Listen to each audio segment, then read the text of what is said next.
खतरे में म्हणजे संकटात आहे तो नरेंद्र मोदी, अमित शहा आणि एकंदरीत भारतीय जनता पक्षाच्या राजकीय स्वार्थामुळे। आणि त्याला सुप्रीम कोर्टाने फूस लावली चंद्रचूड यांनी। जस्टिस चंद्रचूड काही घटनात्मक संस्था आणि या देशातली शांतता सुव्यवस्था भंग पावली।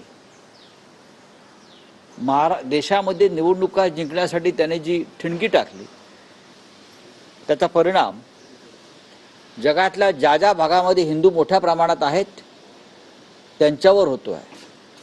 नेपाळमध्ये सुद्धा हिंदूंवरती हल्ले झाले,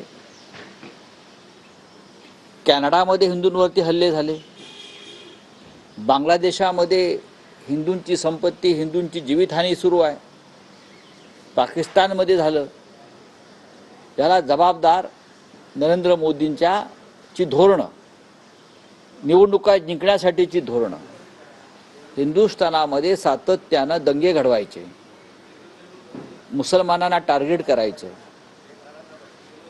प्रार्थनास्थळं खोदण्यासाठी प्रोत्साहन द्यायचं। याचा उलटा परिणाम इतर देशातल्या हिंदूंवर होतो, लक्षात घ्या।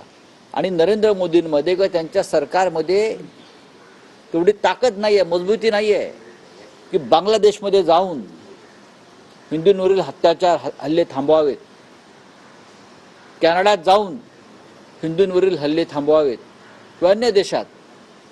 इंदिरा गांधी 1971 साली जेव्हा बांगलादेश, पाकिस्तानमध्ये, पूर्व पाकिस्तानामध्ये हिंदूंवर हल्ले होत होते तेव्हा इंदिरा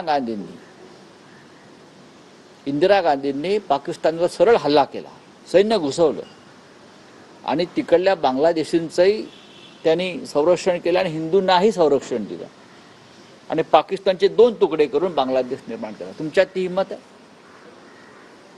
काश्मीरी पंडित आपल्या देशामधले सुरक्षित नाही आहेत, मणिपूरमधला हिंदू सुरक्षित नाही आहे आणि तुम्ही हिंदूंच्या नावावर मतं मागता। एक आहे तो सेफ आहे, जावं बांगलादेशामध्ये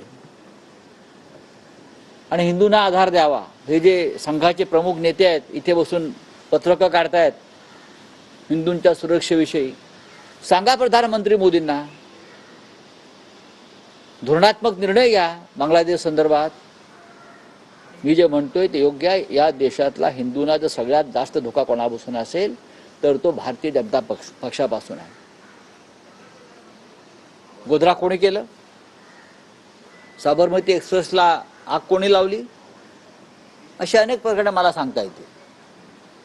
कोणी काय केलं, कशासाठी केलं आणि त्याचे परिणाम आज देश भोगतो आहे। या देशामधला धार्मिक एकता संपलेली आहे, या देशातलं संविधान संपलेलं आहे, या देशातली लोकशाही संपली आहे आणि आज या देशामध्ये बटंगे तो कटेंगे, एक आहे तो सेफ आहे या घोषणांमुळे तरुणांची डोकी भडकवली गेली आणि संपूर्ण देशामध्ये दंगलीचा माहोल निर्माण करण्यात आलेला आहे। बांगलादेशमधली स्थिती अत्यंत चिंताजनक आहे।